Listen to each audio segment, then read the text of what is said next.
Week 15 in the NFL, and Madden's winning streak has come to a close.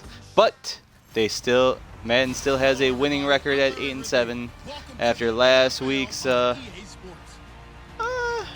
surprising, upsetting ending, you could say. Maybe not. But Madden picked Dallas over New York, and in the end, it was the Giants over Dallas. But this week, for the game of the week, we got, you could say, two classics, two common teams in the AFC who seem to make the playoffs year in and year out. We've got the New England Patriots versus the Denver Broncos. Patriots, if they win, they more or less clinch the East and a first round bye. While Denver, if they win, they keep their playoff hopes alive and try to keep pace with the other two teams in the division, Oakland and Kansas City. So sit back, relax, and see who Madden predicts. But going back to last week, Dallas falls short only for the second time all year. After losing to the Giants week 1, they went on a little winning streak called 11 games over some teams. Let's see if I can get. After week 1, the Dallas Cowboys were 0-1. They only lost because of poor time management. They were marching down the field, catch the ball inbounds, and it just didn't go their way. But with rookie Dak Prescott and Ezekiel Elliott, they didn't lower their heads. They learned from there. And like I said, they rattled off 11 straight victories. More or less the highest and/or consistent team in the NFL. With victories over Washington, Chicago, San Francisco, Cincinnati, Green Bay, Philly, Cleveland, Pittsburgh, Baltimore, Washington, and Minnesota.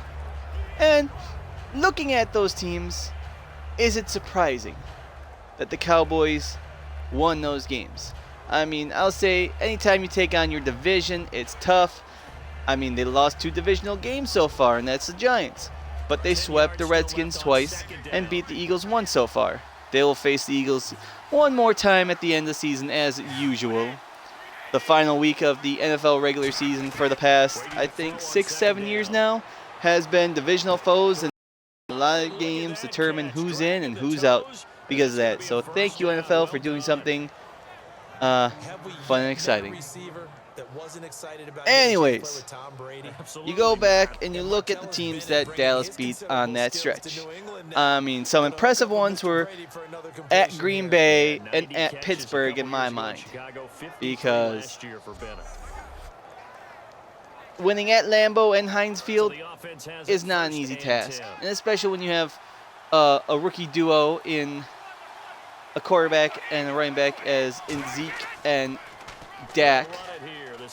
You would think that some nerves would hit, but when you play in the Big Ten, especially at the horseshoe like Ezekiel Elliott did, and Dak Prescott playing at Mississippi State, going up against the likes of LSU and Alabama, to them it's just another stadium with a historical name and presence.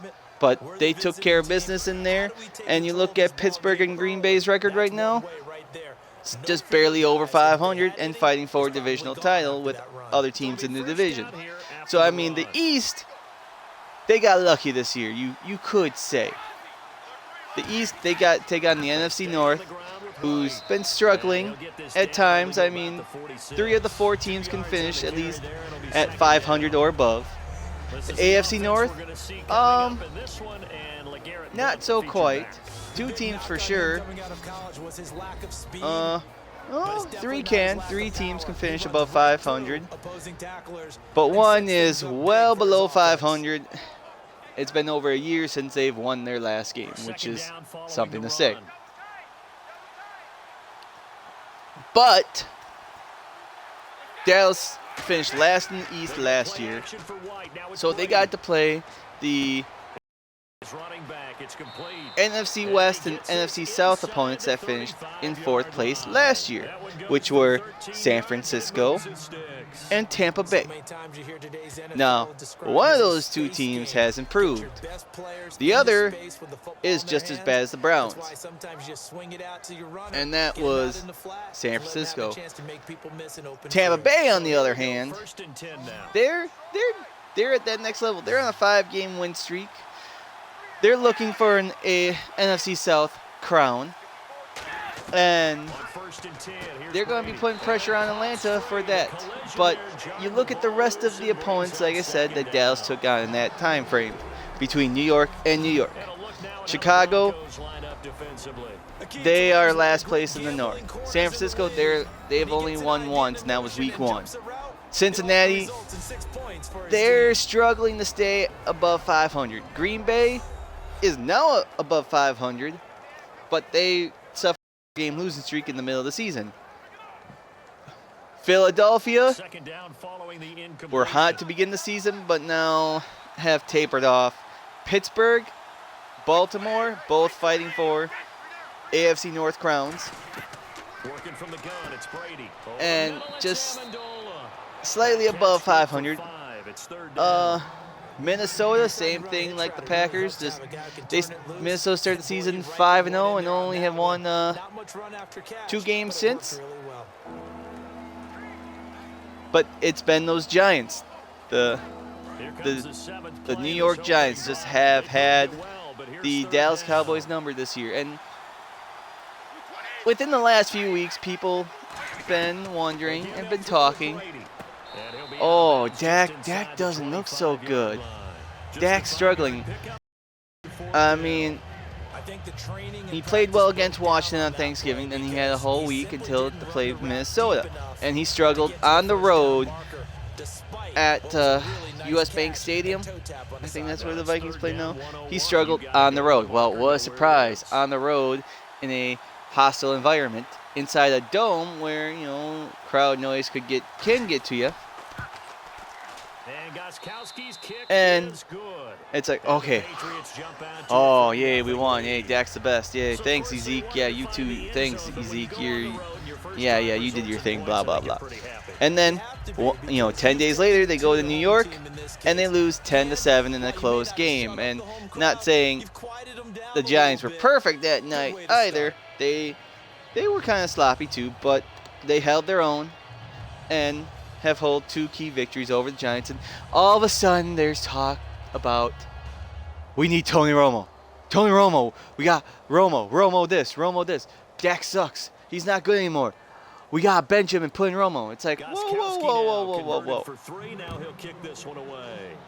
It's like, only in Dallas would you have a quarterback controversy when you're 11-2, you're in the playoffs after a year of, missing out because you didn't have a backup situation last year. And now you want to put in the guy, statistically speaking, you're one of the greatest quarterbacks in Dallas Cowboys history. You want to put him back in because the rookie, emphasize on rookie, isn't getting the job done when he is. And I mean, that's what he is. Dak Prescott is a rookie. He's going to have that hiccups from time to time. I mean, he's looked stellar for most of the season. But like I said, you look at the teams that he played against. I mean, it's impressive that they beat them, where they beat them. But it's not just. I know Dak is the general on the offense. I mean, he goes to his right-hand man, Ezek Elliott, and that offensive line just goes crazy, and Ezek just runs up and down the field. But when it gets put in a passing situation, Dak can make some right moves. But is it truly time to go back to Tony Romo? No. There's only one time for that, and that's called the playoffs. I mean, how is Dak Prescott supposed to learn from his mistakes if you don't keep him in there and put him in those tough situations. He's never going to learn if you're just going to pull him out right away and throw in the veteran and say, hey, Romo, get back out there and show Dak how it's done. It's like you got to put Dak through the tough times, and then there's nothing better than right here and now, especially when you're 11-2, you're in the playoffs. It's just going to get tougher from here. So I think, and that's the one thing with Cowboy fans, they overreact. More or less because of what happened in the mid-90s, winning 3 in 4 years. They think they're the greatest thing, and every year the Cowboys, this is the Cowboys' year. We're going 16-0. We're going to lift that trophy. Jerry Jones is our Lord and Savior. And no, it's not. No, he's not. And the Cowboys lose. Oh! Our season's over. Cut everybody. Fire the coach. We can't lose ever again. So, it's just funny to see how many people, especially Cowboy fans, probably some of those mediocre fans, if you're a true die-hard fan of a sports team, you more or less ride the wave. And, okay, maybe there's a little turbulence here and there. That's fine, Dan. That always happens. But it's more or less when those tides turn to I'm making some bad analogies, but say you're on a plane and you have a little turbulence. That's fine.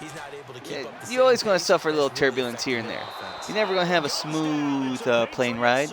But it's when that turbulence starts to turn into a free fall, that's when you know something's wrong.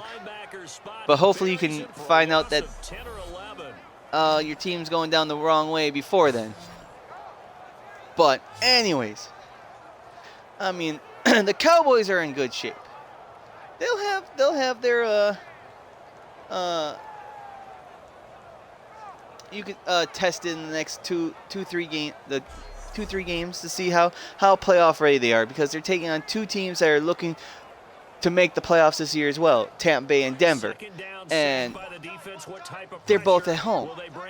And if Dak can get comfortable at home, because more or less the Cowboys are going to have home field advantage throughout the playoffs. And Super Bowl 51 is in Houston.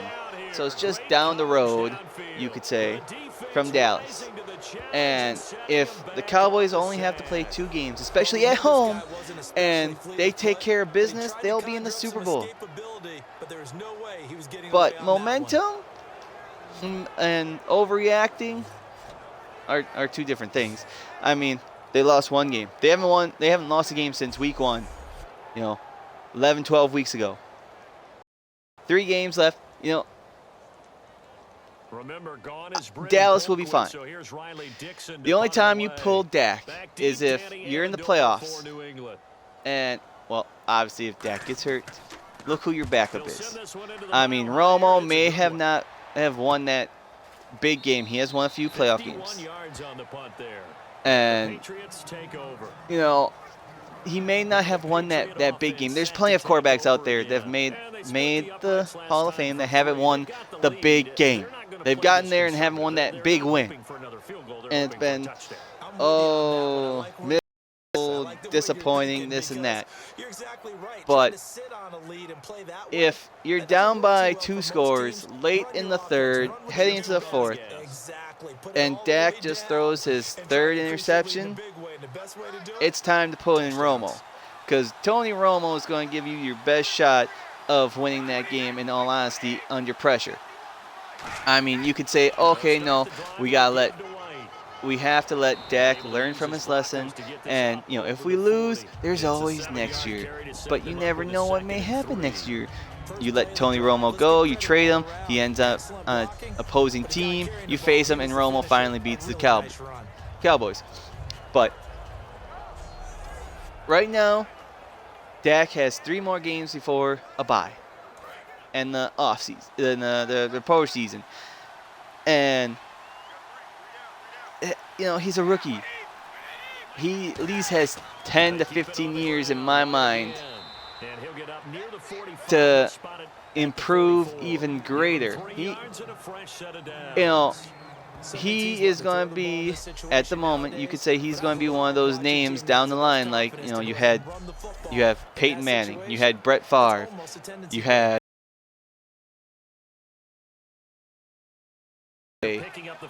Terry Bradshaw, Joe Montana. Quarterback names you remember down the road. Johnny Unitas, Bart Starr, Joe Namath.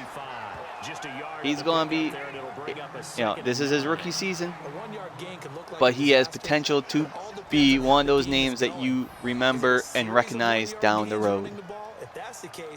So, Cowboy fans, just calm and relax. You're not in the postseason yet. If you're in the postseason down by 4 scores, then maybe you start panicking. But let's see. What other news do we have? So here's some interesting wide receiver Michael Floyd from the Cardinals. You know what? He got cut by them for a DUI. What happens? A few days later, he got picked up by the New England Patriots. So can the Patriots turn his life around? I don't know, but we'll see.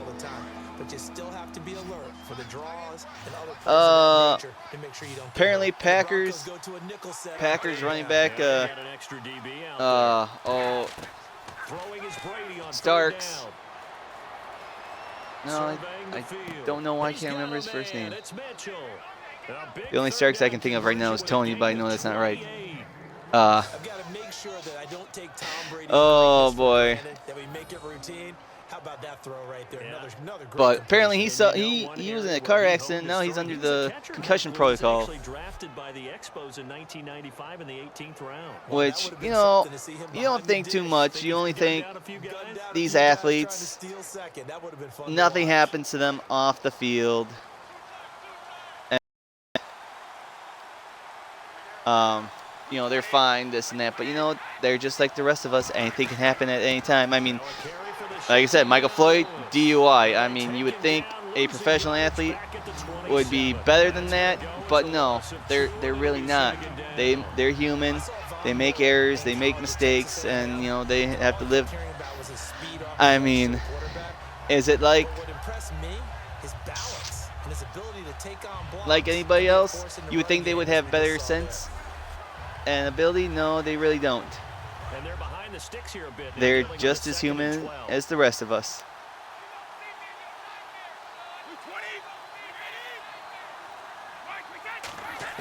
Ready to throw on second down. Is it James? Yeah, it's James, right? And he'll take it down here just shy of the 15 at the 16-yard line. And there they went crossing route against the zone defense. What do you think of that? Oh, come on. Oh, and the Thursday night game tonight was, it was James Hurts. Was the Rams and the Seahawks in Seattle, and the Rams winning 3 of the last, have won 3 straight against Seahawks. Well, that came to an end because, one, they finally fired Jeff Fisher. I'll get to that in a little bit. But Seattle just took care of business tonight, especially what happened to them last week against Green Bay, turning the ball over 6 times at Lambeau Field. 5 of them came from Russell Wilson's interceptions, but they got throttled by the Packers. But then they just turn everything around against a weak divisional opponent and win the NFC West for the 3rd time in 4 years. But the question becomes how good are the Seahawks? They will get a home game in the wild card round. Well, I mean, they could get a first round bye, I guess. But last year, to your point, 5th in passing yardage, number 30 in the run. But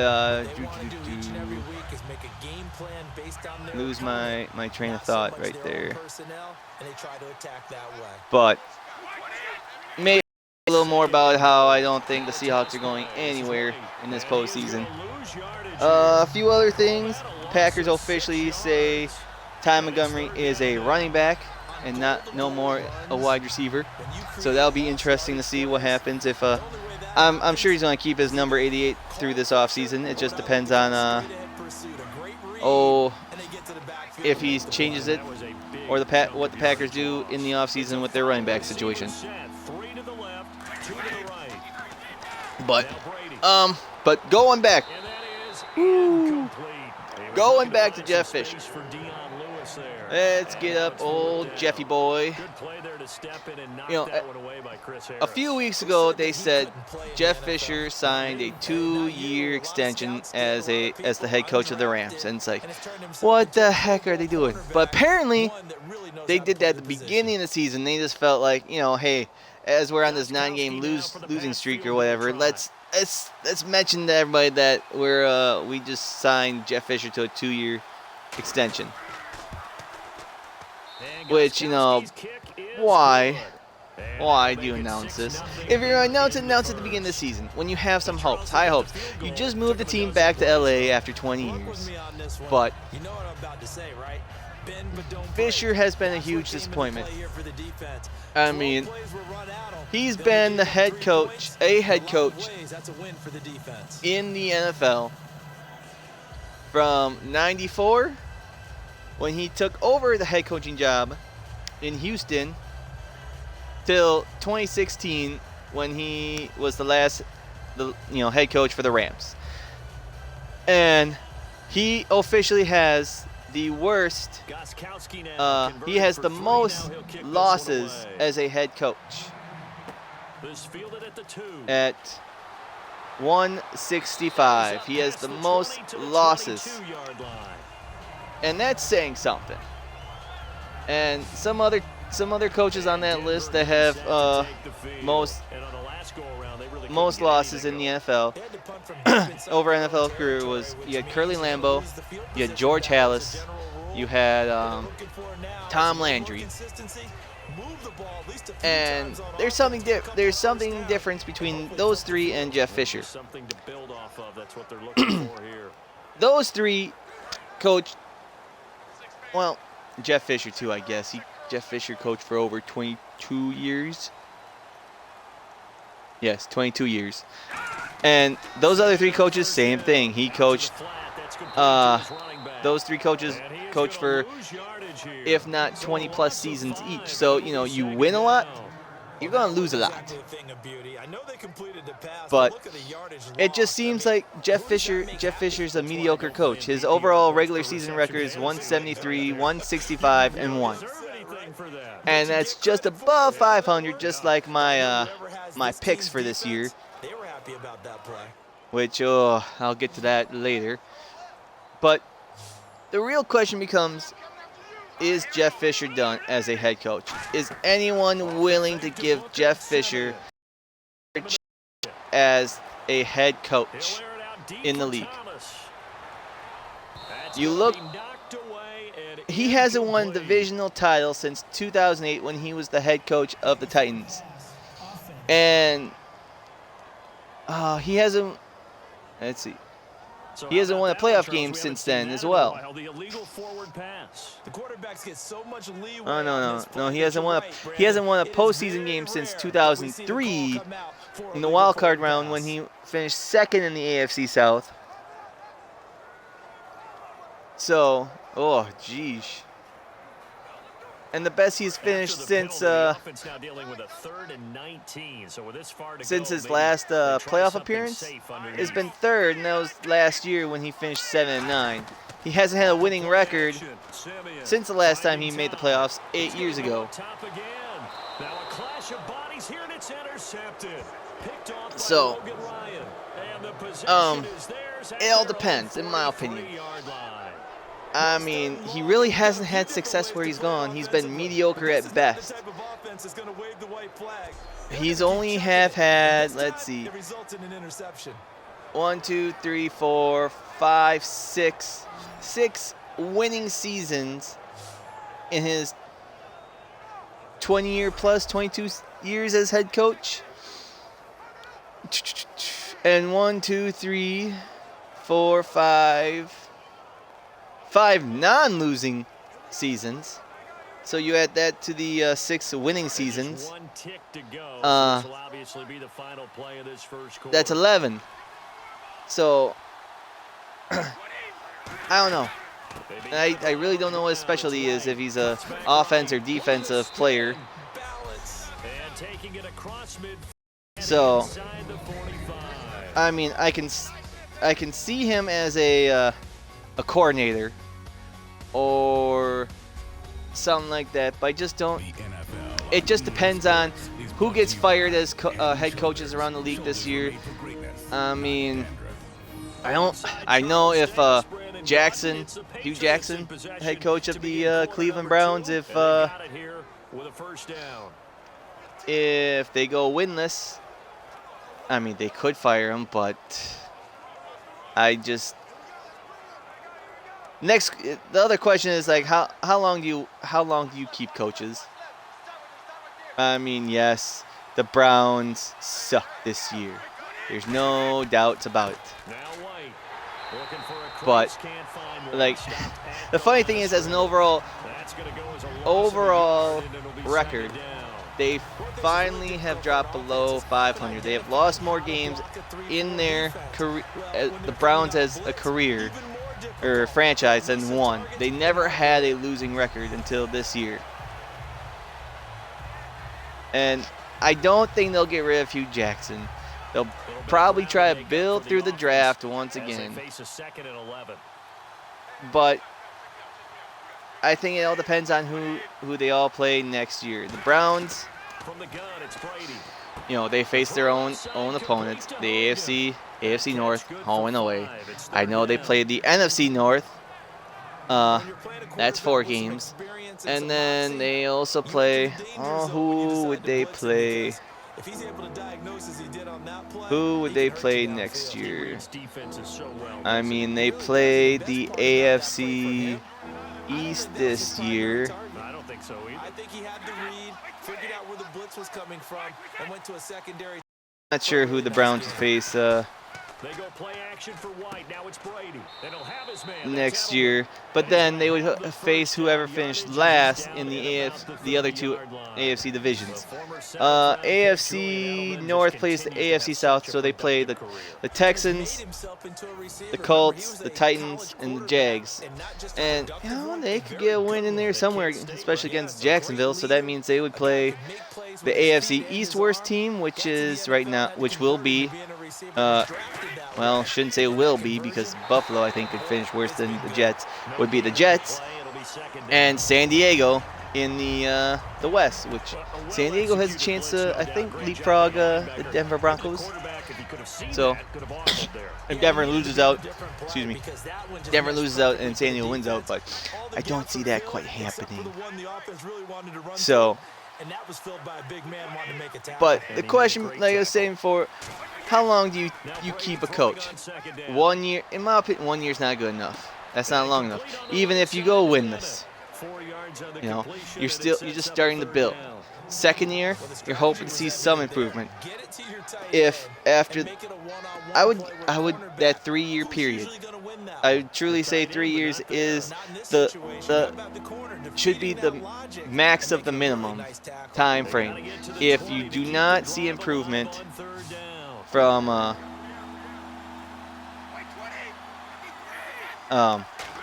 if you don't see improvement from the second to third and a giant leap from first and third, then maybe it is time to get a new head coach. But it just seems like it's the same old. And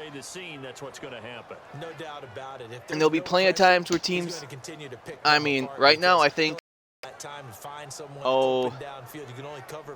Garrett, the Cowboys head coach, Jason Garrett, he's the longest coach for the Cowboys since I don't think Jerry Johnson, but almost probably maybe since I don't even want to say Tom Landry, but I'm not even sure myself. I mean, Landry was there from the beginning, and Jason Garrett, Tough sledding right there, and it's been that way the entire game. Just try to find out. Room to ramble for him. Yeah, you're right. It's been that way all afternoon. Didn't get a whole lot better there. Yeah, here we go.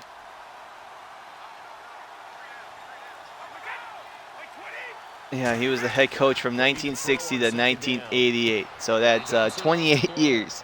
And he's able to get this down to the 5-yard line. And Jason Garrett has been head coach for the Cowboys since 2010. It was a running back who was a receiver on the play. Ike's been spending time in the receiver, so getting his feet down. Well, those guys out of the backfield, they got to be good, agile with their feet. Jimmy Johnson was there from 89 to 93, so that's Got the toes down and stayed in bounds. that's From the gun on 3rd down, Brady. 5 years. Yeah, 5 years. Because you include the 89 season. At about the 5. Then Barry Switzer, 94 and 97. That's just 4, but it looks like he got. Hallmark of good defenses is understanding the game, understanding I'm not sure what the asterisk means. tackling immediately in the secondary after But catches. then you had David Campo from 2000 to 2002, Bill Parcells from 03 to 06, Wade Phillips.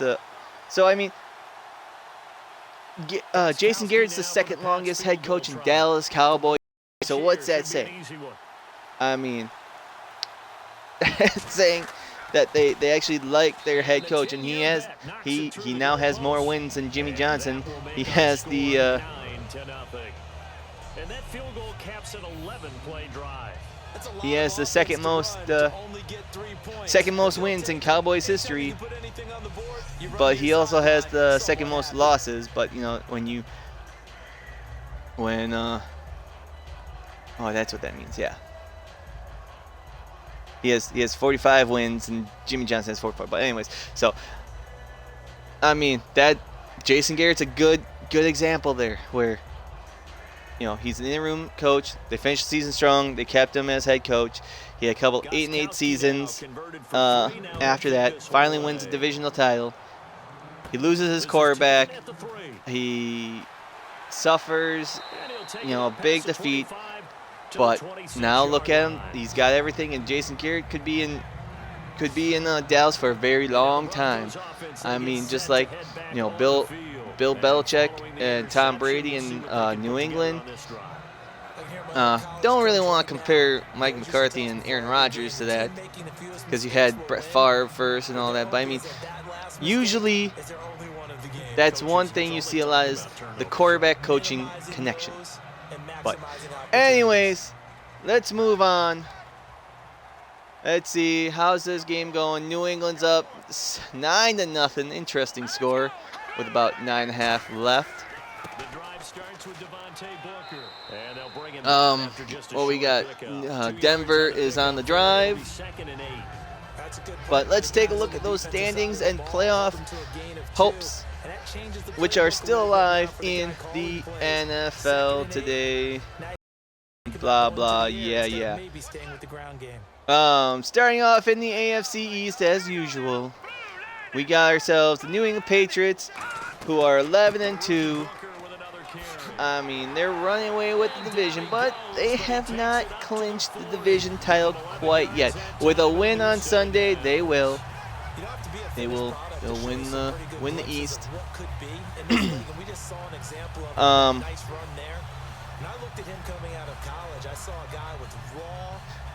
With a win on Sunday, they would win the East. Miami Dolphins, they got back on the winning way last week, but they might be with the rest of the season without Ryan Tannehill, who suffered a sprained MCL, ACL, and not a torn, which everybody thought was what it was. But don't like seeing anyone get hurt, especially in the knees, because I mean, when you get older, it's just gonna hurt you down the road. But Miami at 8-5, still slightly alive in the division. They need to win out, and New England needs out for them a chance to win the divisional crown, I do believe. But then you have Buffalo at 6-7, with rumors of Rex Ryan being fired. And the New York Jets at 4-9, making a little improvement. 10 catches, 126 And in the yardage it's department always for annoying when Thomas you in hear week rumors 14. of He's coaches actually one of being 2 fired, and the guys coach that is go like, over 100. I haven't heard His anything. partner Of course, they're Brian going to Emmanuel deny Sanders had everything. exactly 100. But Wasn't that long I ago mean, this we were is talking about Rex the lack Ryan's of second year. production I out mean, wide for Rex them Ryan, he between, needs to finish you strong. know, Demaryius Thomas and Emmanuel Sanders. Oh, They who? weren't getting the 100-yard games, but Sanders had The a 100-yard Bills. game against Kansas City, followed it up with Bills, this who one. they These faced two last guys 3 are starting to get in games. sync again. And can they finish 9-7? Because I think if they finish 9-7 and possibly second in the division, they're not going to fire him. But who knows? Definitely frustrating for them. Oh yeah, they face Cleveland, Guys, and they're enjoying things right now. they face Cleveland, Miami, and the Very Jets. So difficult for them throughout the half. statement games against Miami and the Jets. Those are big statement games. If they beat Miami and beat the Jets, finish the season strong at 9-7. Because let's be all honest. If Cleveland wins over if Cleveland beats Buffalo, I think Rex Ryan will be gone come Monday. But anyways, Out comes the New England offense to see what they can do this time.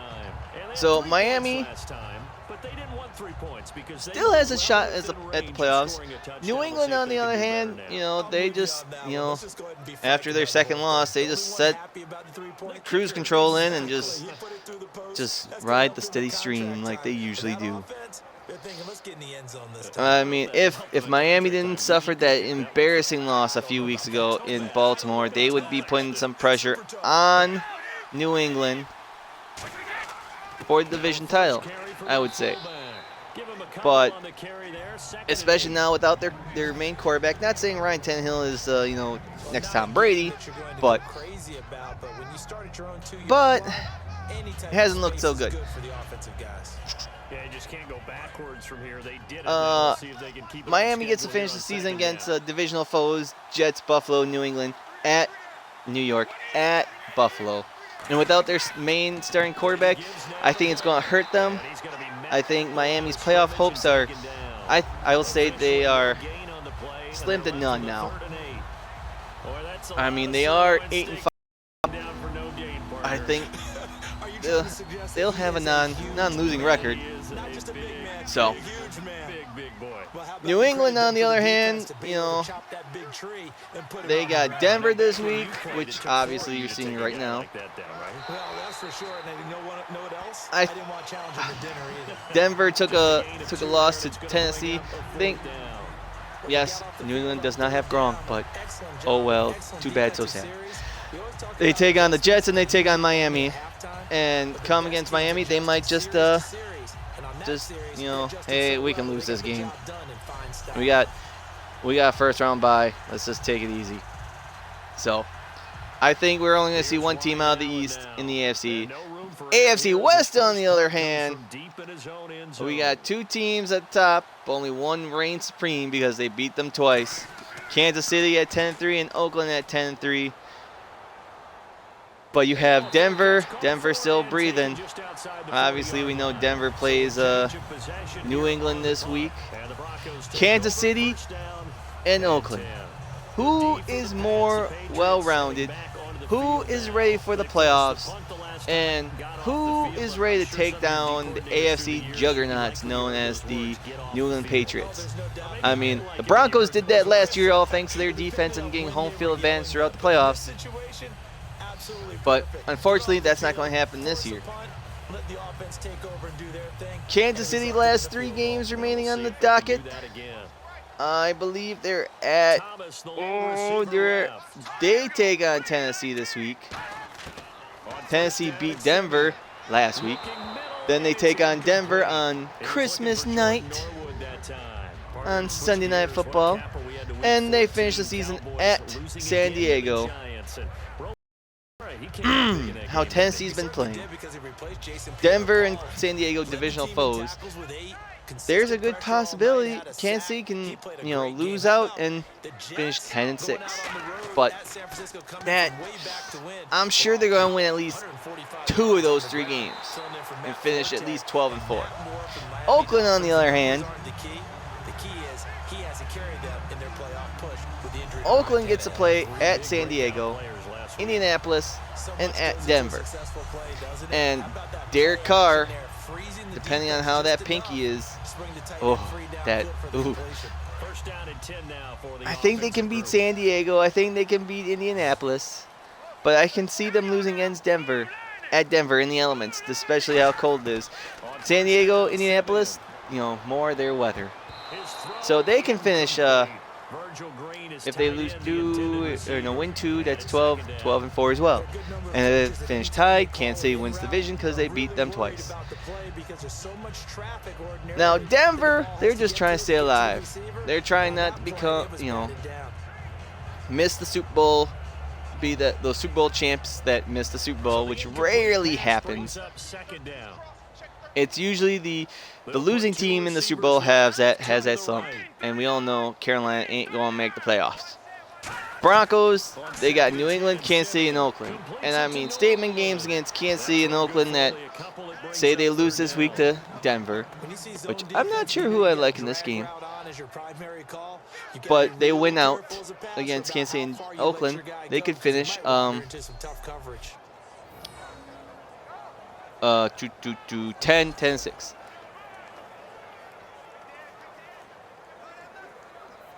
And so, still good record, but is it good enough to get in the playoffs? Only time will tell. Moving on to the... Oh, come on. Moving on to the AFC North. We got the Pittsburgh Steelers on a 4-game win streak at 8-5.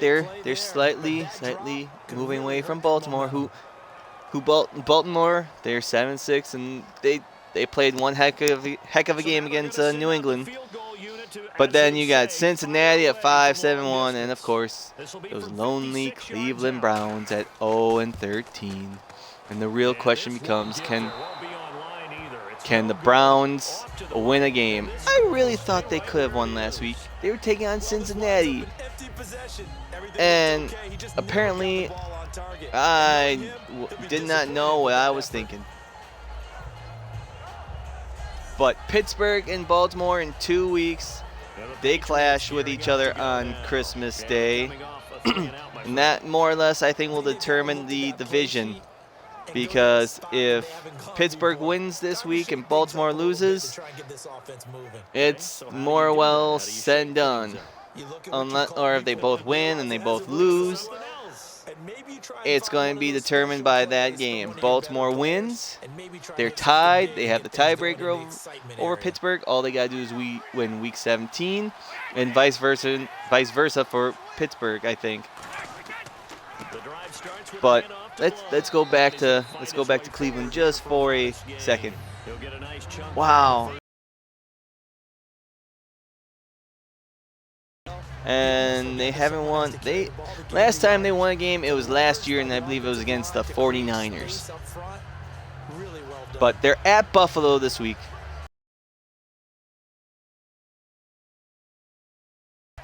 And then they're at Pittsburgh, and Pittsburgh might be, hey, we're in the playoffs, we can take it easy. Or Pittsburgh be like, we need this win to get in the playoffs, and we're not going to take it easy. We're going to take everything and give it to Cleveland, because what else gets you more motivated by defeating a divisional rival and make a statement out of them? So Cleveland, it looks like you're going to be joining the 2008 Detroit Lions as the second, if not the worst team in NFL history. I mean, you will have some debate with the 76 Tampa Bay Buccaneers, who didn't win a game. Their inaugural season and for like halfway through the next season. But at least Detroit won all 4 of their preseason games, and they almost won some close games late in the season, but didn't come true. So, but Pittsburgh and Baltimore this week, they get to take on, Pittsburgh gets to take on, oh, come on. That was last week, and what a heck of a game for Le'Veon Bell. I mean, what an athlete. But they're at Cincinnati, Baltimore, and Cleveland. 3 straight divisional opponents, and all 3 divisional opponents know Pittsburgh that good. They're at Cincinnati. Pittsburgh hasn't been the best on the road, so I'm almost smelling upset right here. But they host Baltimore on Christmas Day, and then they have a breather by taking on Cleveland. While Baltimore, on the other hand, they get to take on. Oh, come on. They get to take on the Eagles. Then they're at Pittsburgh, and then they're at Cincinnati. And the Philly-Cincinnati, I think Baltimore can win both those games. It's just, can they win on the road? And I don't think they can. I think Baltimore can run the table. They run the table. They go 10-6. They beat Pittsburgh once. That drops Pittsburgh to 8-6, and Pittsburgh wins their other 2 games. They're 10-6, but Baltimore beat them twice. Therefore, they win the division. So I don't know why. I like Baltimore, but I think Pittsburgh is the better team. But I think Baltimore can run the table. But finally, the AFC South, where we're finally seeing a little separation. I mean, Houston and Tennessee, they're still both 7-6 on the top of the division. Houston is still is 4-0 now in the division, while Tennessee is 1-3. And they get to play each other week 17. Indianapolis is 6-7. They're still slightly alive with a 2-3 record in the division. So if Houston loses out, Indianapolis wins out, and Tennessee loses once, I think Indianapolis would have a better record then. I mean, they'd be tied is what I'm trying to say, but but they would have a better divisional record. And well, Indianapolis is 6-7, and Jacksonville, those that I was drinking their Kool-Aid at the beginning of the season, they are 2-11 and nowhere near the playoff race. But it's going to be a fun stretch between Tennessee and Houston, because if they win their next 2 games each, it all comes down to that game, and that game might be the game of the week. Houston and Tennessee, everything on the line. And oh my gosh, I think if that game ends in a tie, Houston wins by default. But anyways, here, Indianapolis real quick. Indianapolis, their last 3 games, they get to take on Minnesota. They're at Minnesota. And how the Vikings have been playing, I like the Colts there. They're at Oakland. And I don't think that's going to go so well there. And then they host Jacksonville, and I think the Colts will get some redemption against Jacksonville, because they lost to Jacksonville across the pond over in merry old England. So I see the Colts beating the Vikings and Jacksonville, but losing to Oakland. So they would finish at 8-8, and miss the playoffs. But here we go, Tennessee's at Kansas City. I mean, they beat Denver. That was at home. Now they take on the Kansas City Chiefs. They have a great running game. They have a great quarterback up and coming in Marcus Mariota. But how good are they going to be against that defense in that hostile environment? This is going to be a great road test for Tennessee. Their biggest road win so far, I would have to say, Detroit week 2, the 16-15, because especially how Detroit's playing now. So it's possible, but I don't think Tennessee's going to get away in Kansas City. Kansas City is not Denver, and Denver is not Kansas City. So I think Tennessee's going to lose that game. Jacksonville, they beat them. Houston, it could still come down to that game. And at the moment, I would take the home team, and the home team would be Tennessee. Houston on the other side, they take on Jacksonville this week. I would think they could beat them. Cincinnati, I think they could beat them. So that right there, they would be 9-6. And if Tennessee loses, Tennessee loses and wins, they'd be 8-7. But they're only 1-3 in the division, and they split that game. Houston would still win the tiebreaker because they'd be 5-1 in the division. So I'm still liking Houston to win the South. Woo! It's gonna be a fun stretch these next three weeks. Well, we got 7-6. Is he even gonna snap it? No, he's not gonna snap it. Oh, he did. Final shot before break. Simeon surveying the field. Oh, he's. And the catch made. This is Emmanuel Sanders. Now, see if he snapped it a little before then. Like, with 7 seconds left, they could have called timeout and get one more playoff, but nope. So let's move on. Moving on up over to the NFC, where the Dallas Cowboys lead. Dallas 11-2, first team to clinch a playoff berth. They're in the playoffs. They haven't clinched the East yet because there's still a slim possibility that if the Giants win out and the Giants lose, or the Cowboys lose 2 of their next 3 games, Giants win the East, and the Cowboys are on the road in the playoffs. But the Cowboys 11-2, Giants 9-4, Washington 7-5-1, and Philadelphia just trying to stay alive, to stay above 500 at 5-8. So a quick look at their schedules that are remaining.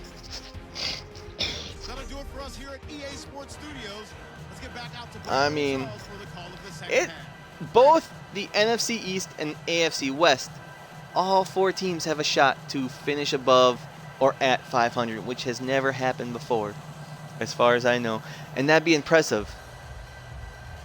And to some degree, I hope that happens.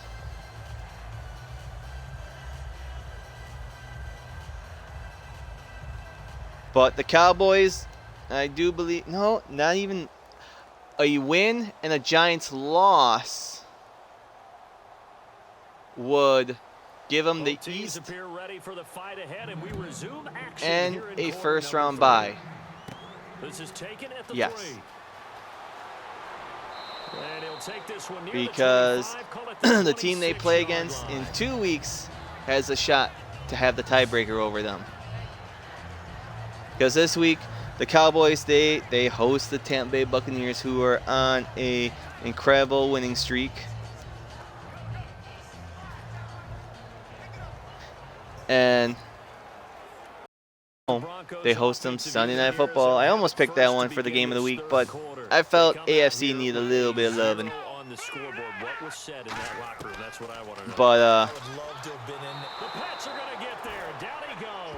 But the Cowboys, they host the Buccaneers. Monday Night Football, December 26th, Boxing Day for some of those who live in Commonwealth nations. They host the Detroit Lions. And then they wrap up the season, I believe, on the road at Philly.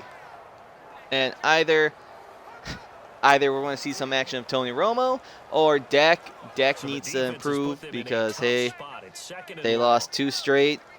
Oh, we might. I'm pretty sure we're going to see some Tony Romo in that Philly game.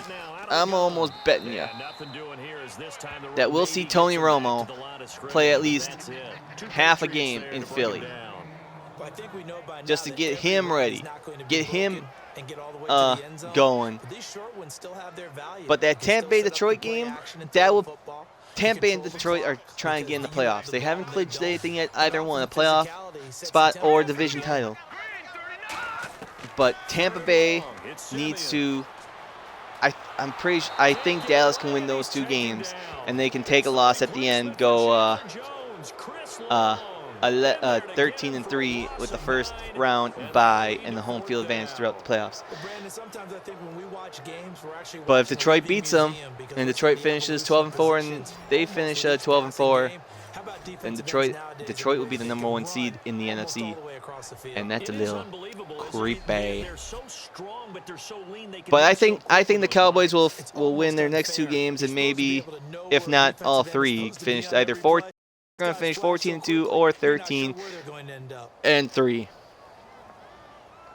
Giants, on their other hand, they are almost guaranteed a playoff spot, but not quite. I mean, they could lose their next 3 games and miss out, but they take on Detroit. That's one opponent that the Cowboys and the Giants have in common is the Detroit Lions. Detroit needs to win both these games, in all honesty, because if they lose one of their next 2 games and lose their season finale, they might be on the outside looking in again. But they host Detroit. They're at Philly and they're at Washington. And Washington got the better hand of New York early in the season, but Philly, they took care of Philly. So Philly's going to be looking for, redemption, and Washington be like, we beat you once, we can beat you again. And the thing is, Washington might be fighting the Giants for a playoff spot.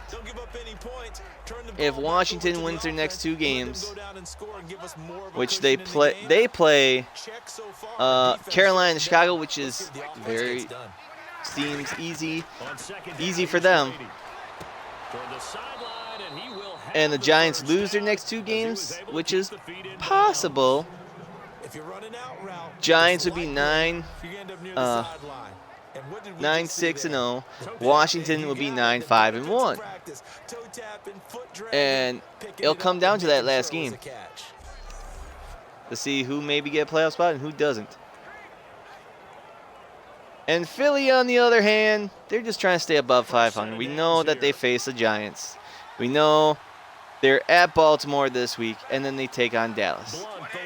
And if anything, that Giants game, that's a Thursday night football too. So, if anything, I like Philly in the final game just because Dallas might be resting stars and so forth. But at Baltimore, no. Giants, maybe. Dallas, maybe. So 7-9, and that wouldn't be so bad for Doug Peterson in his rookie season as a head coach.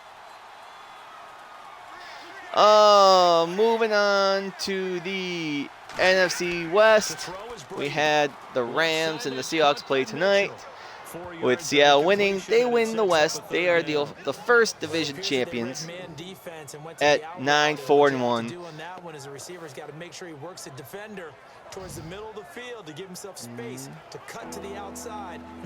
Yes. Okay. Yeah.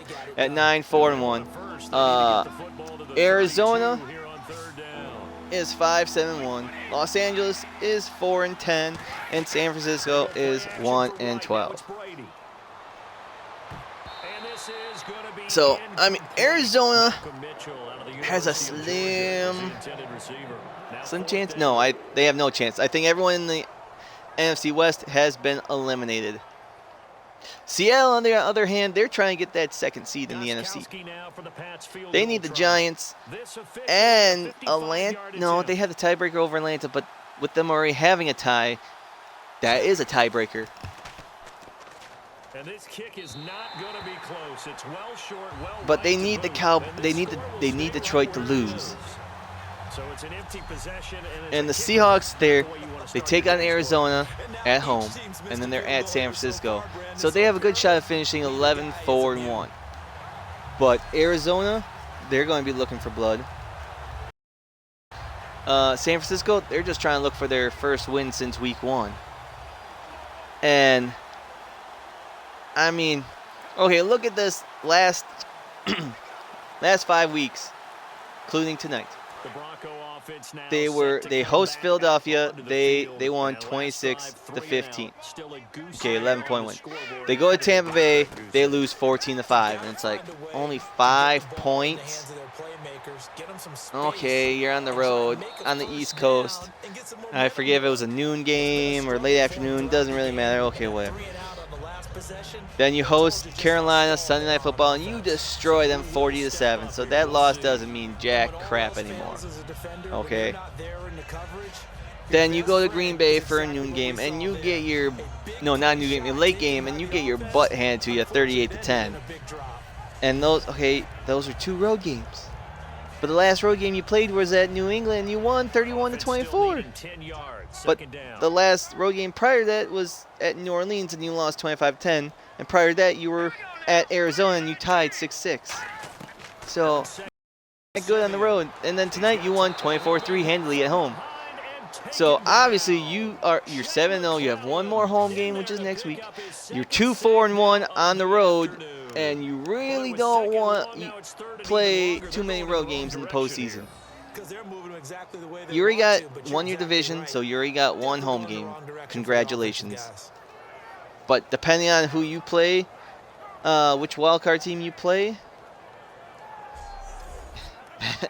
that might be your only playoff game. So, if anything, yes, I see Seattle winning out. I don't think they're resting any players against San Francisco. San Francisco might pull something out of nowhere. Arizona, I really want to see Arizona. I would love to see Seattle lose their next 2 games, and I'll explain in a little bit.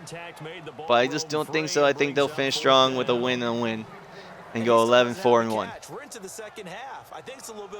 But anyways, Arizona, they're 5-7-1. Los Angeles Rams, they're 4-10 now, and the San Francisco 49ers, after starting 1-0, are 1-12.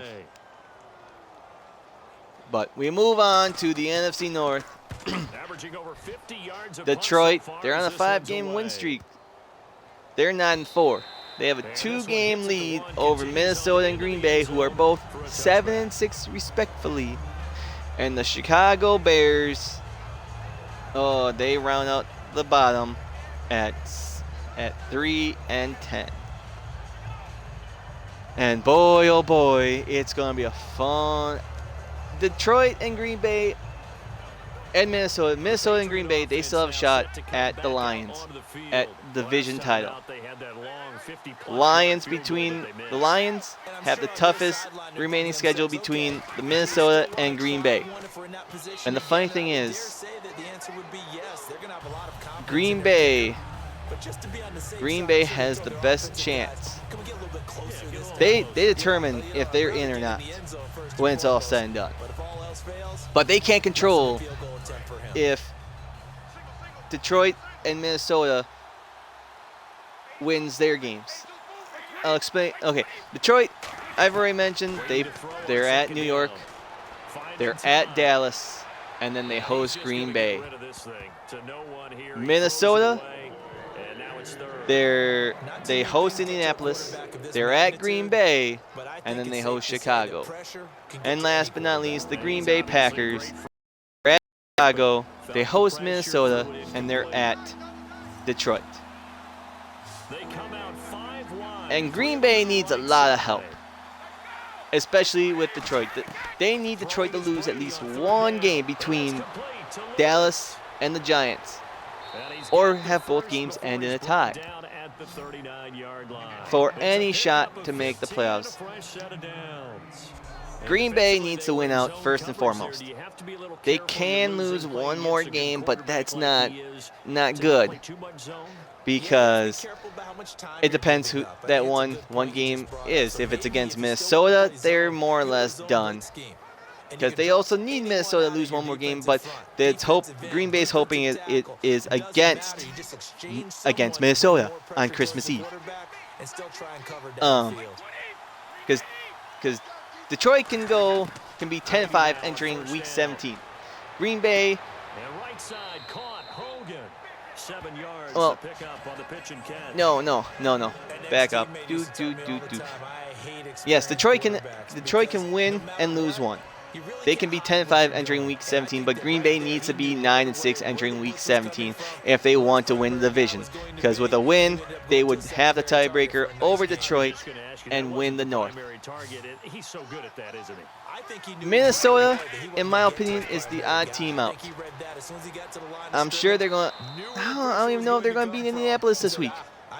But if they lose to Indianapolis, they need to beat Green Bay.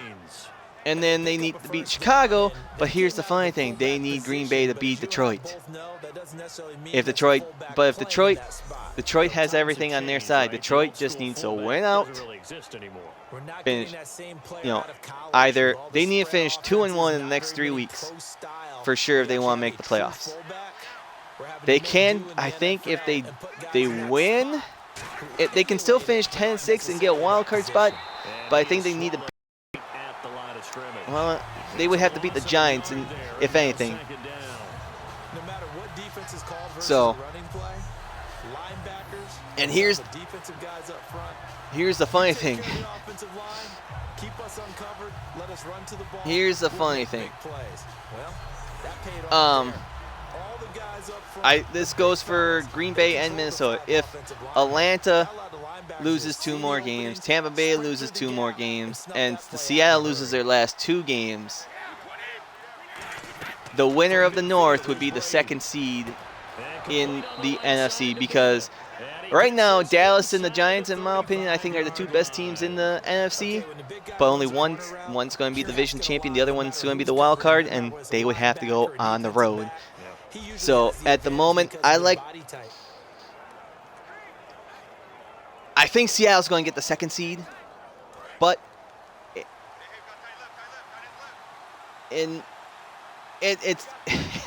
it's funny and interesting to see what happens these last few weeks. But I say Detroit's going to lose next 2 weeks, 1 for sure. But then Green Bay beats them. Minnesota wins, lose, win, or lose, lose, lose.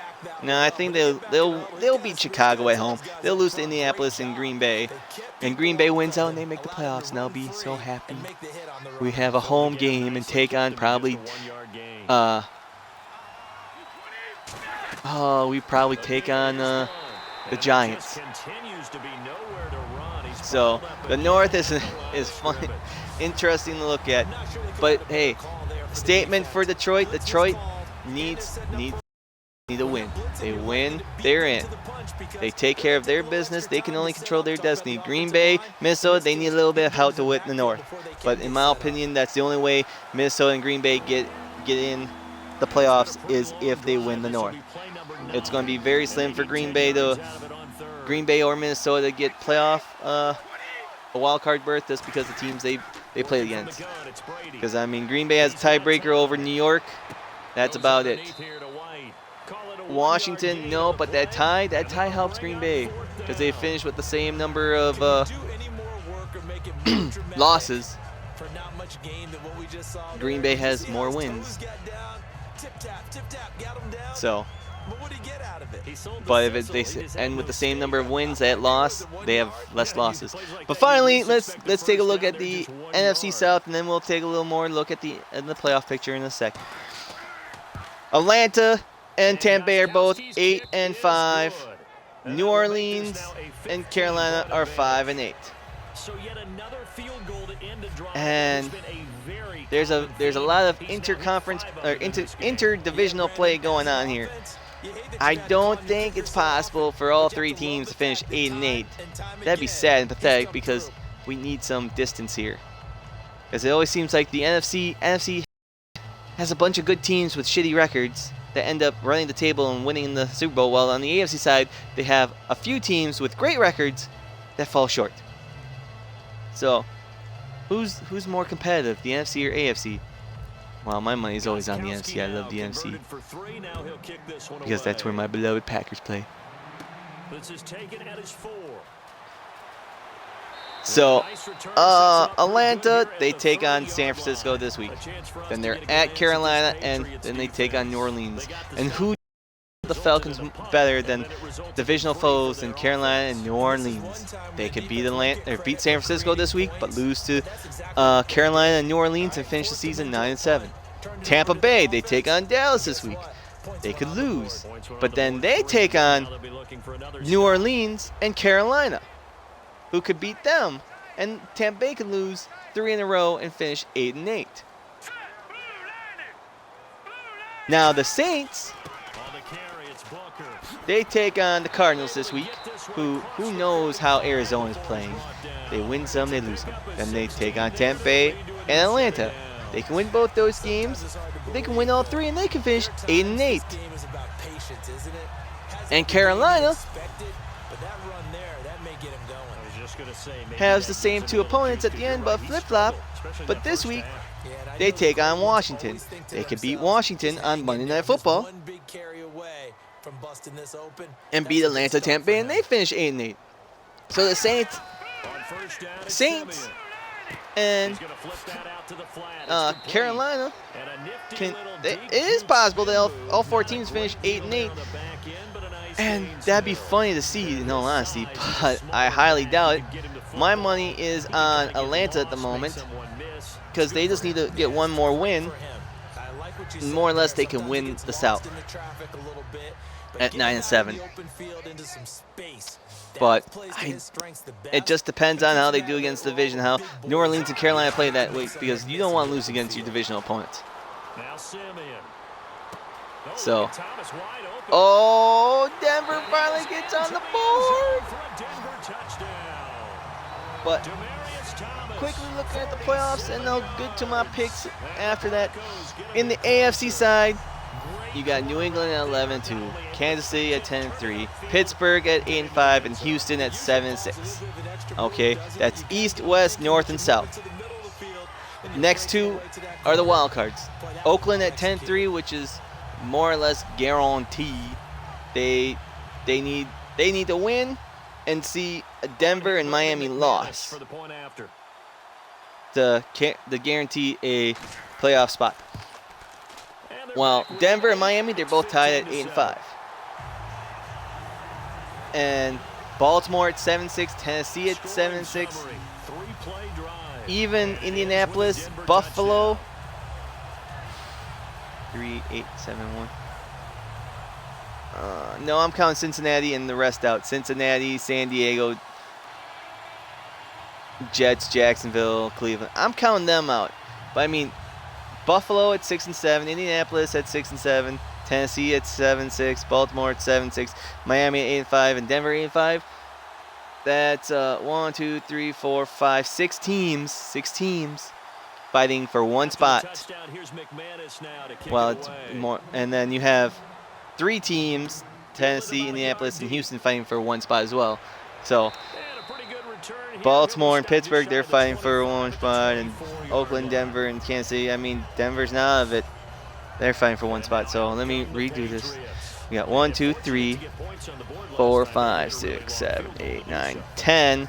10 teams fighting for 5 spots in my mind in the AFC. On the NFC side, it's been taken. Okay, there's 4 spots left.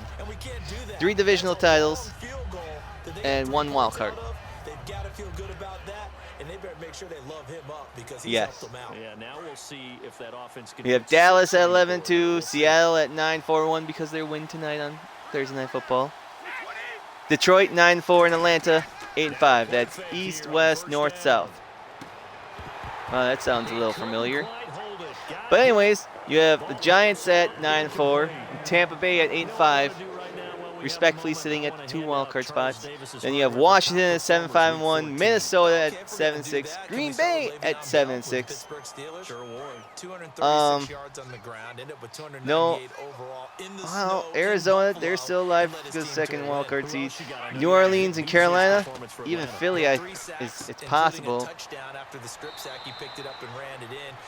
They're all, you have 1, 2, 3, 4, 5, 6, 7, 8, 9, 10, 11, 12 teams fighting for 5 spots.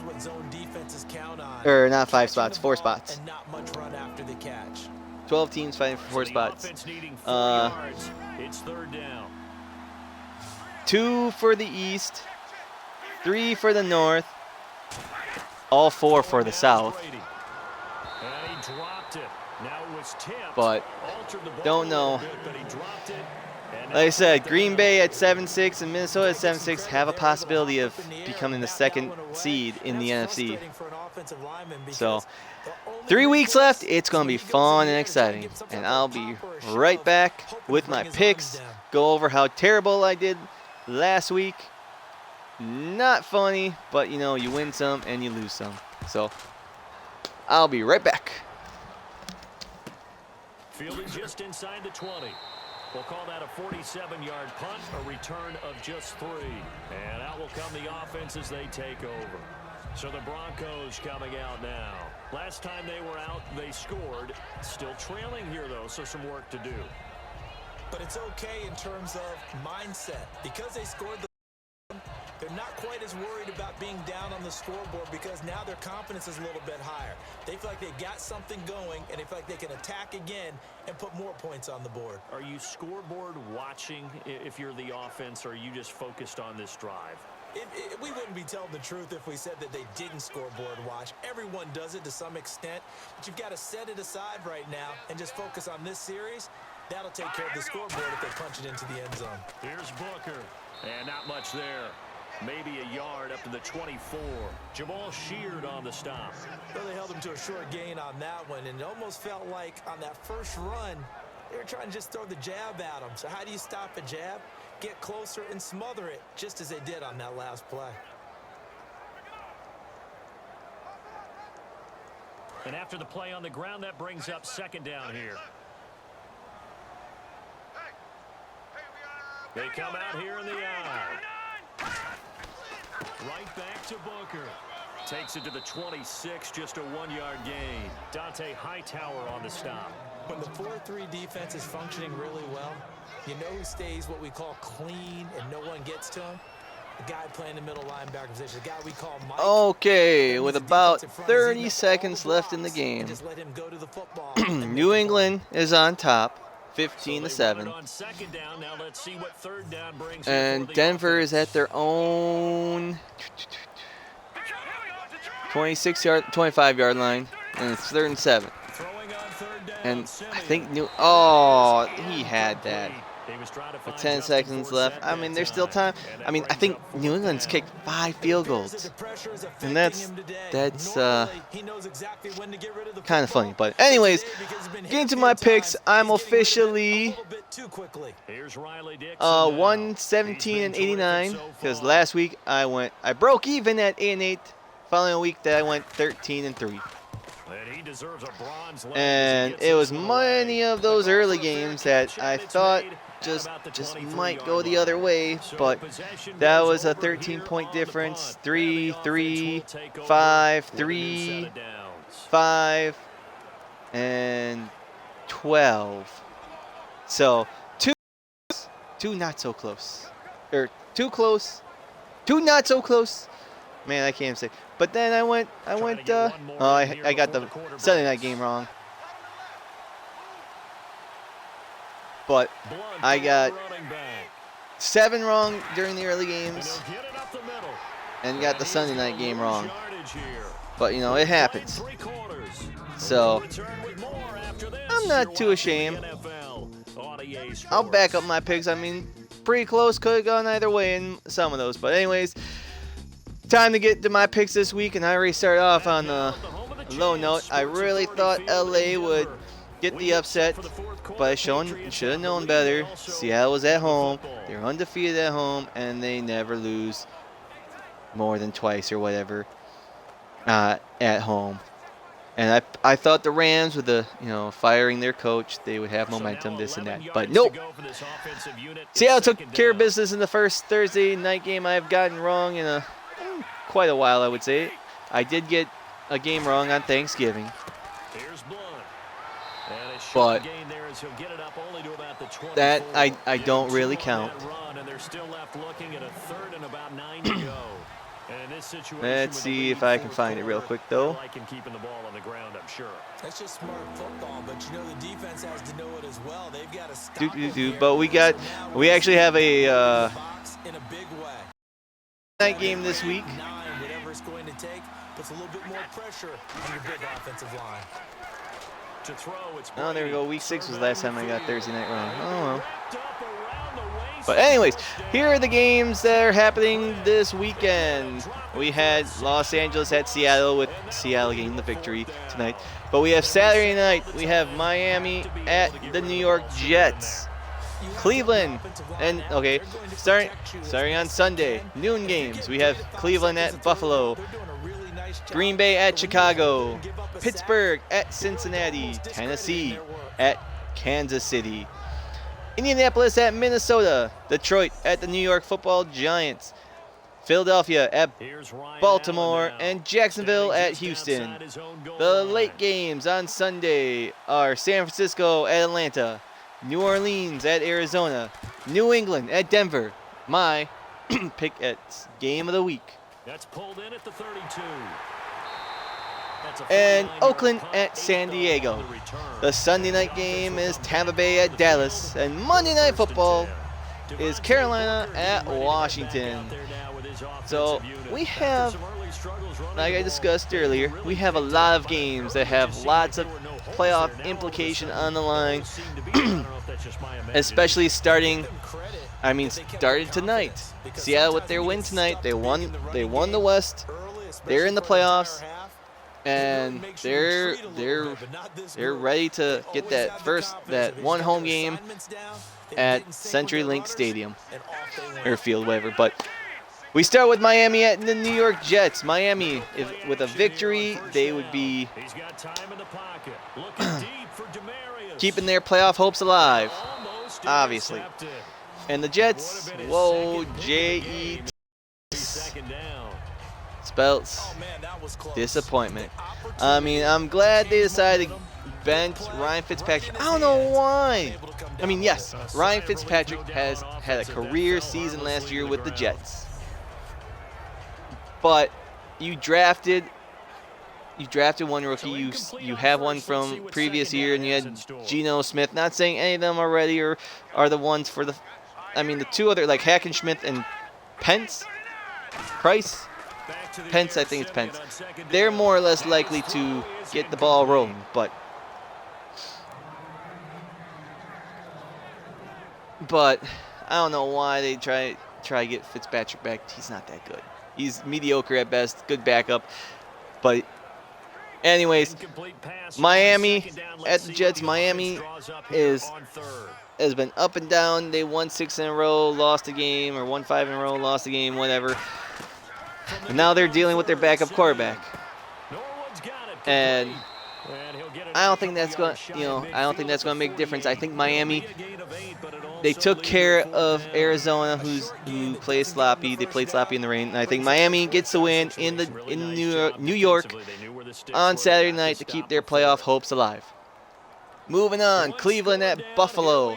We know Cleveland is winless, and they'll stay winless, even knowing that Buffalo is 3-4, and that they might be seeing their coach get fired at the end of the season. But I'm pretty sure the Bills, I'll put it this way, like, if the Bills lose, Rex Ryan will be fired come Monday. But after 2 years in Buffalo, that's not long enough time to get momentum rolling. But anyways, Buffalo, they take care of Cleveland. Cleveland inches closer to being tied with the worst season ever. Okay, Green Bay at Chicago. Yeah, the oldest rivalry is most played rivalry, I should say, maybe, gets underway, and it sounds like it's going to be a little chilly out in Chicago that day. They're saying that this might be the coldest game ever that will be played at Chicago, beating out 2 previous records, I think, which is saying something. And the Packers, as a franchise, they know how to play in the cold weather. Let's see. Oh, only negative 13 for a low, 2 for a high. Let's see, what are they saying at kickoff? Kickoff, they're saying at -1. That's lovely. But anyways, the Green Bay Packers do have to admit, trailed the all-time series 93, 94, and 6. So with a win this Sunday, Green Bay will tie their all-time series, and the first meeting come next year will determine either another tie or Chicago keeps the lead, or Green Bay will get their first lead in the series for the first time since the 1930s, when I think they held the 11, 8 and 5, I think. I could be mistaken. I don't have the stat up for me right now, but anyways. And Green Bay's on a 3-game win streak.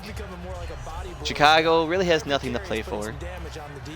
And since it's going to be colder than hell out there, I got to go with my beloved Green Bay. Green Bay keeps on winning, but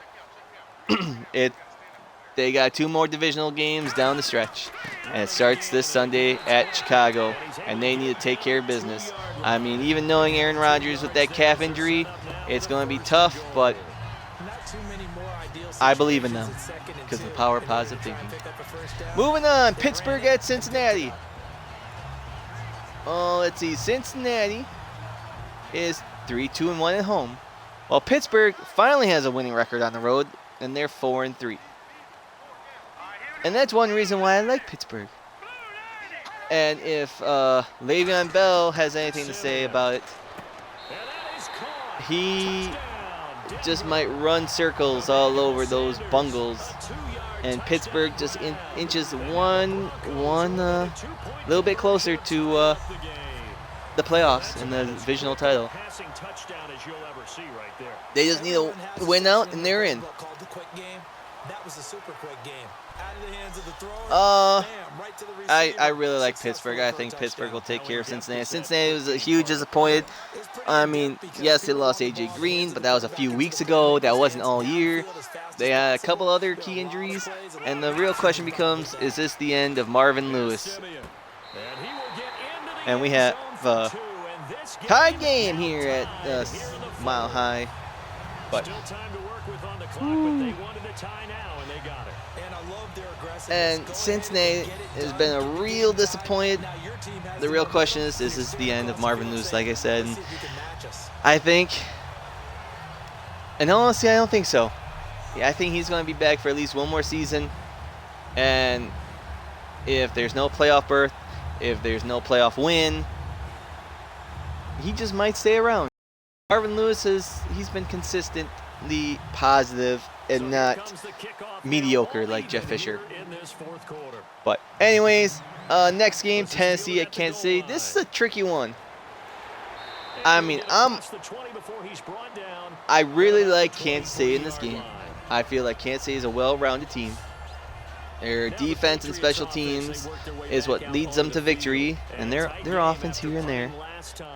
But Tennessee has that credible running game, and it all depends on, can they penetrate Kansas City's defense? I mean, Tampa Bay went to Kansas City and beat Kansas City, so anything is possible. But I think I would love to see Andy Reid get his own Super Bowl title. I mean, he wears that Super Bowl 31 Packer ring to show that anything's possible to his players. But I think he would want one for another one of his own as a head coach. And he's another one where success follows no matter what. So I like Kansas City, especially that they're home, and that they're going to give the Patriots a run for their money. We move on to Indianapolis at Minnesota. This is a tricky one, like I said before. Minnesota is horrible, but they beat the Jags last week somehow. Colts, they are 3-3 on the road, so they win some, they lose some. The Vikings are 4-2 at home. They only lost twice at home. One was against, let me think for a second. One was against, the Cowboys and the Giants. So Vikings do have a home field advantage here. But I'll put it this way: if Indianapolis, if they win the coin toss, I think they're going to get the ball first. And if they can do the same thing that they did to Green Bay and take the opening kickoff for a touchdown, I think that skull, that you won't hear that at all. And Minnesota will be playing from behind and won't know what to do. So, in all honesty, I like the Colts. Colts struggled against divisional foes, but everyone just struggles against divisional foes. So, I think Colts beat Minnesota by 10 points. Detroit at the New York Football Giants. Do I really have to say any more who I like in this game? I mean, Detroit can win their first divisional title in 23 years, in almost quarter of a century, if they win out. But it's going to be tough for them in the next 2 weeks, especially starting this week at the Giants. But the Giants aren't perfect. Yes, they might gave Dallas their 2 losses this year, but they're far from perfect themselves. They lost 4 times.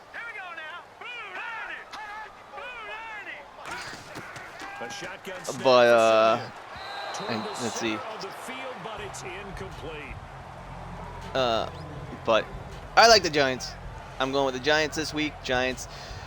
I mean, Matthew Stafford, middle index finger. His middle finger on his throwing hand is injured. He's going to be wearing a glove. He's going to be playing this game out in the elements, and it's going to be New York. I'm pretty sure. If it's going to be freezing cold in Chicago, New York is not that far. Well, it is a few thousand miles away, but that's besides the point. It's going to be cold. Wintertime. Giants win. Philly at Baltimore. Just depends on which Philadelphia team shows up. I mean, I think Baltimore, they're primed to run the table and win the AFC North. They just need to win out, and they're in. But Philly wants to avoid a losing record, but you know what? I don't think it's going to happen this week. Baltimore at home, if they can dismantle the Dolphins, they can dismantle the Eagles. And Baltimore gets that win, pulls a little bit closer to Pittsburgh for a huge. I'm pretty sure next week my game of the week will be Pittsburgh, Baltimore. Especially if they both win this week, because it's going to come down to that game. Ooh, another punt with about 7 minutes left. So, we move on. Wow, that's a crappy punt. Jacksonville at Houston. No. Can I say any more that Jacksonville is my biggest disappointed team this year? I mean, I go look back at my picks. I really thought Jacksonville would at least have a winning record. They would make the playoffs as the second wildcard team in the AFC, but let's see, they are far from that. I mean, they've only won 2 games all year. Jacksonville, yeah, I know one was against Indianapolis, but that was across the pond. And Chicago. Absolutely love the run right there. This guy's known for his quickness, but also yes. speed. He's able to get to the second level. No, yeah. They beat Indianapolis in London, had their bye week, went to Chicago, and won by a point. So, but the thing is, Chicago has more wins now, and they would lose if they tied. They would lose the draft pick tiebreaker, which would be funny. But anyways, we got Houston at Houston. Houston will take care of Jacksonville. No ifs, ands, or buts about it. But sometimes you have those upsets near the end. I know, like my Green Bay Packers, they didn't know how to win in Week 15 for like, say, 6 or 7 years in a row, starting in 07. Like in 07, 08, 09, 2010, 2011. I think they finally broke that in 2012. It was either 2012 or 2013 they broke it, but still lost. One of the two, but that's besides the point. There's just some teams, they just know how to lose at the end, near the end. But I like Houston, like I said. San Francisco, Atlanta starts the late games. Oh, 49ers, you are just funny because you're going to lose again. Atlanta wins, and they get one step closer to the playoffs. If not winning the NFC South, at least wild card berth.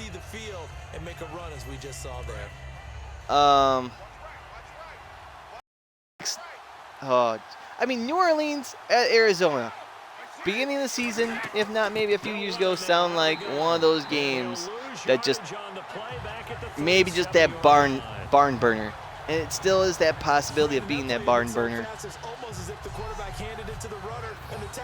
And because New Orleans, they really don't have a defense, and they haven't had a defense for years. But offensively speaking, they can throw that ball 50, 60, 70 yards or catch and run. Arizona, they got the defense, and they got the offense. But are they solid all the way around? And since it's at Arizona, oh, what we got? New Orleans is 5-8 overall. Yeah, we know that. And they're 2-4 on the road. While Arizona is 4-2-1 at home. So I'm leaning towards Arizona in this one. Excellent hands, they can throw people off on a play. We just saw a great example of a really good run stop by a guy playing the defensive tackle position. A big spot now for Stephen Gostkowski. This to break our fourth quarter time. Oh, let's see this real quick. That's funny because that's the next game on the list. And this one is right down Broadway. What is that? And with that, they will move out in front by 3. Six field goals now? Whether this is something to celebrate or something maybe the offense is embarrassed by, but that's now 6 field goals he's made in this game alone. I don't think. Next game is New England at Denver. Denver lost to Tennessee on the road. New England won at home in a close game. Not really. Close on paper, but not really. At home because they had 2 muff punts or so and a couple turnovers that gave Baltimore good field position. Gostkowski now converted for 3. Now he'll keep and this one away. boy, oh boy, oh boy. This is taken at the 3. I mean, I'm leaning towards Denver. But in all honesty, I think I like the Patriots. This is going to be one that I might switch. I put Denver in. I penciled Denver in. I might scratch that out and go with New England because I think New England's a better team. Yes, they may not have Gronk, but every team doesn't have a Gronk. And they still have a great tight end in Martellus Bennett. They have great running backs in Lewis, White, and Blunt. They got a good couple of wide receivers in Edelman and Amendola. So, and now they picked up Michael Floyd. So, I mean, why not? What does Denver have? Nothing. So, I got to go with New England in this one now. I like the Patriots. Patriots win. One of the selling points of the in route is it gives the quarterback a really nice sight line to his receiver and almost on a direct shot able to throw the ball into the middle of the field and have a great chance of success as they did on that play. I like the Patriots, and I'm going to stick with the Patriots. Next game, Oakland at San Diego. And let's see what the defensive I don't think Oakland is a completely well-rounded team, but I think they are the better team against San Diego. San Diego is, like I said, is like the worst, but the worst, best division basement dweller, you could say, out there. They lose they should and win when they shouldn't. But I'm going with Oakland. They may have lost last week, but I wouldn't say that's a fluke. But I think Oakland bounces back and beats their divisional rival in San Diego. Tampa Bay at Dallas. Dak Prescott, you know, he'll probably throw, I say, 2 touchdowns. Zeke runs for 1, and they get a field goal. Tampa Bay, they just slightly struggle and lose their first game in a while. And Dallas wins, 24 to 14? Sure, that sounds good. And last but not least, Monday Night Football. Carolina at Washington. You know what? I think Washington's on the downfall. Carolina, they bounce back. Carolina gets the win. So I like Carolina, obviously. So those are my picks for this week. Hopefully I can go, well, I can't go a perfect 16-0 because I already got 1 wrong. So maybe 15-1. And we tune in with about 2 minutes left in this game. Denver on the march at New England's 23-yard line, down by 3.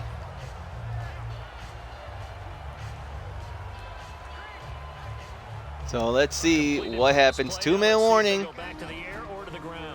Time for a break. We'll come back for the electrifying conclusion after this. So it's Bronco football as we get you reset here. And let's see what they've come up with offensively after having time to talk it over. So here we go. What we got?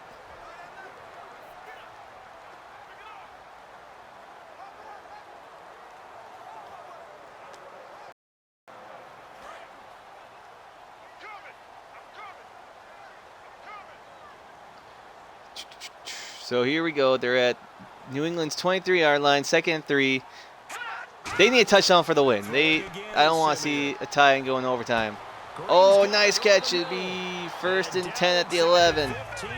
They don't need to hurry up. They pick up 12 on the play there, and they move the chains. And now it looks like they're going to be in the hurry up. He'll look to rolls to his right. Oh! And incomplete. So what? That's 2nd and 10 now with 1:41. Plenty of time. They're in field goal range, like I said, they can tie. All 3 timeouts for both teams. Anything's possible. Getting home with 3 there, but realizing if that's the type of pressure he can get in the entire game, then his pass defense is going to be excellent. You're dropping 8. Where are you going to go with the football?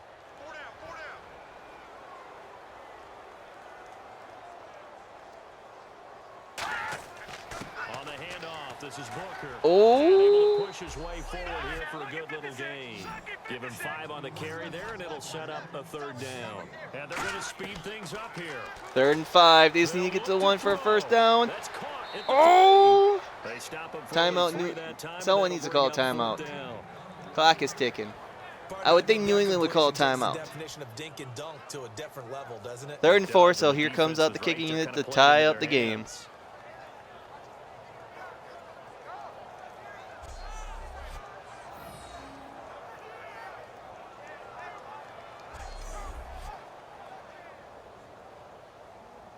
So here now is Brandon McManus in a big spot. This to tie things up in the final minute. That place kick is good. McManus able to put it through, and that will tie this game here in the final minute of play. I tell you, the life of a kicker. He has not been called on the entire game. He's over there by the net, but they send him out here in the 4th quarter and say, hey, go tie the game, will you? And guess what? He comes through. I just don't know how they do it. I really don't. These cats are a different breed from you and me. That's a pressure kick, but that one was never in doubt.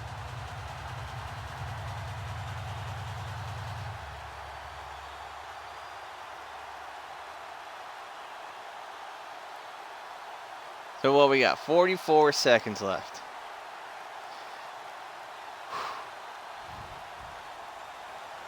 Set to go now with the kickoff. These two teams all even again as we continue in this wild 4th quarter. Fielded about a yard deep. 25-yard To line. about the 26-yard line, just across the 25. Now now the Broncos heading back out onto the field. The situation, tie game. They're just hoping to keep it that way, aren't they? They are, and right now everything is really being dictated by how they're going to attack offensively. Will they take a knee and just try and get to overtime? Will they try and run some big plays? Oh, I hope they don't take a knee. And be ready for anything on defense. Got to think they're going to try to get in field goal range. They got 3 timeouts, and their kickers made 6 field goals so far, so why not? I might turn it over here, so you just have to be prepared. They come up in an offset eye. Now Brady. Play action under. Oh! Complete here. The new acquisition, Martellus Bennett, the intended target, and that'll bring up second down.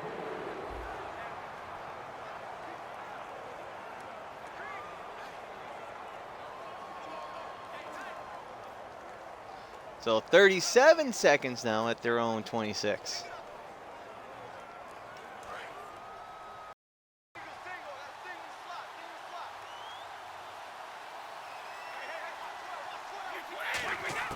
Back to throw, Brady. Plenty of time. Thrown down. Oh, overthrown his receiver. Martellus Bennett, the intended receiver.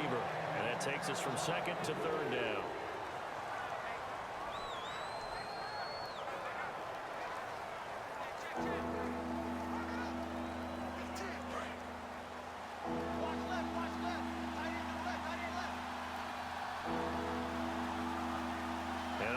So 3rd and 10.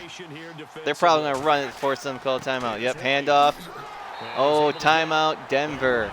So Denver gets the ball. We'll get the ball back. They've got 2 more to use here in the final stages.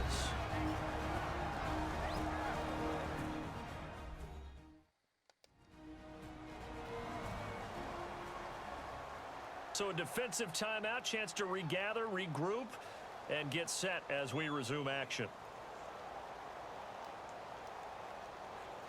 So we got 4th and 4. New England's going to punt it from their own 32. Denver will have one last shot before overtime. And 2 timeouts, which isn't too bad. Allen now, as he'll punt it away for the 4th time today. So here we go. Here's a snap. And gets this one away, and boy, ooh. it's another boomer. Oh, 15. Taking it At about 20, the 25. Give him 11 yards that time on the return. And the Broncos take over, first down. It's always the big question. You have a tie game with, you're under a minute, maybe 30 seconds left. Do you head to overtime, or do you give that chance to win? And I'm always for you go for the win. I never really like to see overtime unless it's the last play, the force overtime, or something like that. So I would rather see it end in regulation. If you go into overtime, great. Let's just, oh, jeez. Timeout, wow. So I don't understand that play calling at all. You run the ball. Just one remaining in this 4th quarter of play. So do they go for a big pass? Or not? The offense takes the timeout, and they are back out and ready to rock. Or they run the ball again, call timeout. Let's see what Denver does.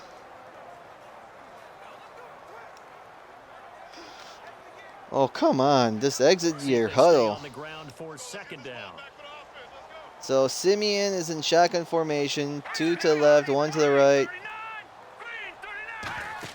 Here, fake handoff, play action. Play time, throws it down the field. Oh, it's caught!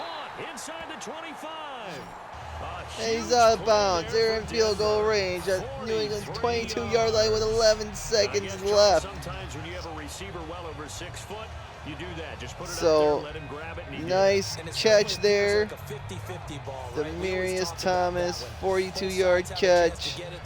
Gets 2 feet in bounds. I think Denver will run the ball. Maybe center the ball a little bit. Oh, they're bringing out their field goal unit already. Timeout New England. Trying to ice the kicker.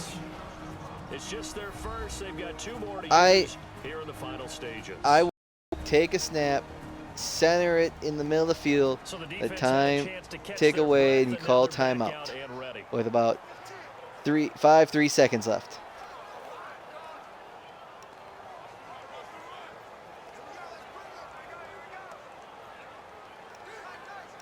And then, of course, your opponent will probably call a timeout just to ice the kicker. So here we go with 11 seconds left.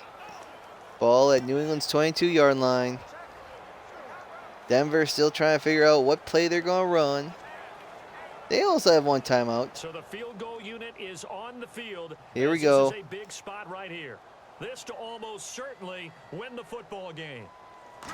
Snap, place, kick is up. And his kick is good. Good, up by Celebration 3 time on that with sideline. 7 seconds They have left. taken the lead in the final seconds. And you know, in an era of cost-cutting and maximizing your roster, this is a club that does not skimp on special So here we teams, go. and in This these is going to situations, be interesting what New England does on the kick, By the organization. because it is Winning possible or losing depends on who you that, have you know, kicking they get the ball. kick, they Would you take a rather have knee, street force the footage ball out to the there, 25-yard solid line. pro like this? They'll have 7 It's just seconds. They might get preeminent. 1 big pass play and enough time to call a timeout if it's down the sidelines for sure.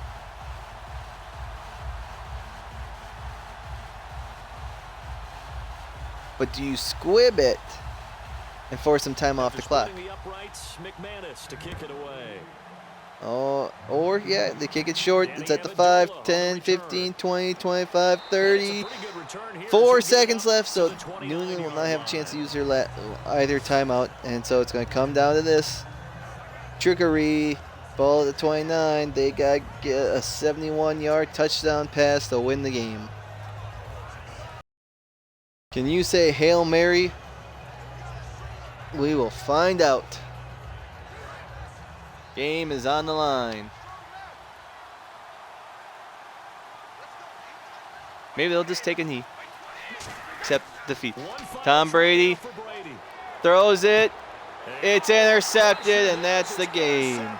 Picked off by the safety, TJ Ward. And that is going to seal this victory as time runs 18-21 is your final. Madden likes the Denver Broncos to win it in the end on a clutch field goal with more or less time expiring. So either Madden will improve to 9-7 or 8-8. We'll see. And they came up with the interception and sealed their victory. So it'll be interesting to see what happens. I think it's going to be a fun game, but I almost think it's going to be a little lopsided with New England winning at the end. But anyways, thanks for watching.